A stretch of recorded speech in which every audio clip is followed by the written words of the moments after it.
La différence entre quelqu'un qui reste pauvre toute sa vie et quelqu'un qui accumule des richesses n'est pas le travail, ni le talent, ni la chance. C'est quelque chose qui se passe dans leur tête et que la psychologie peut expliquer en détail. Des études menées sur des millionnaires autodidactes à travers le monde ont révélé un pattern psychologique commun. Ce n'est pas l'argent qui crée le succès, c'est une façon spécifique de penser, de percevoir le risque et d'interagir avec l'échec. Et cette façon de penser peut s'apprendre. Le locus de contrôle interne. Rother, 1954. Les personnes qui réussissent financièrement croient que leur vie est déterminée par leurs propres actions, et non par la chance, le destin ou les autres. Cette croyance fondamentale change radicalement la façon dont ils réagissent aux obstacles. La mentalité d'abondance versus mentalité de pénurie.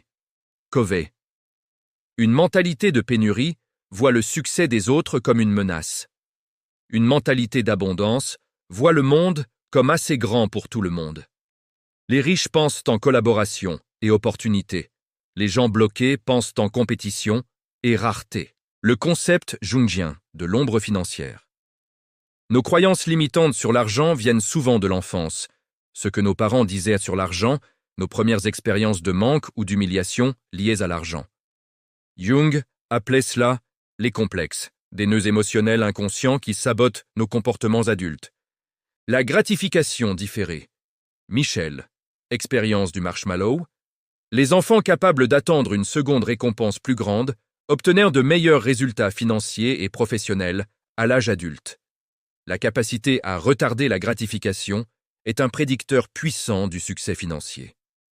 Un entrepreneur qui voit un échec commercial comme une donnée plutôt qu'une identité.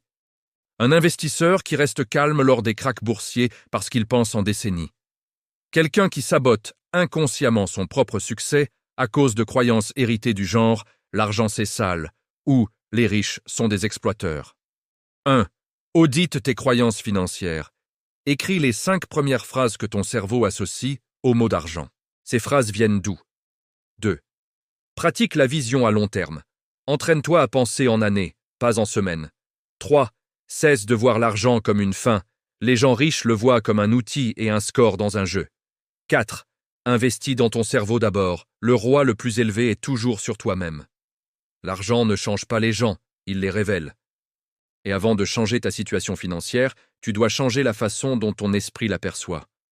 Comme Jung le disait, ce à quoi tu résistes persiste. Ce que tu acceptes se transforme.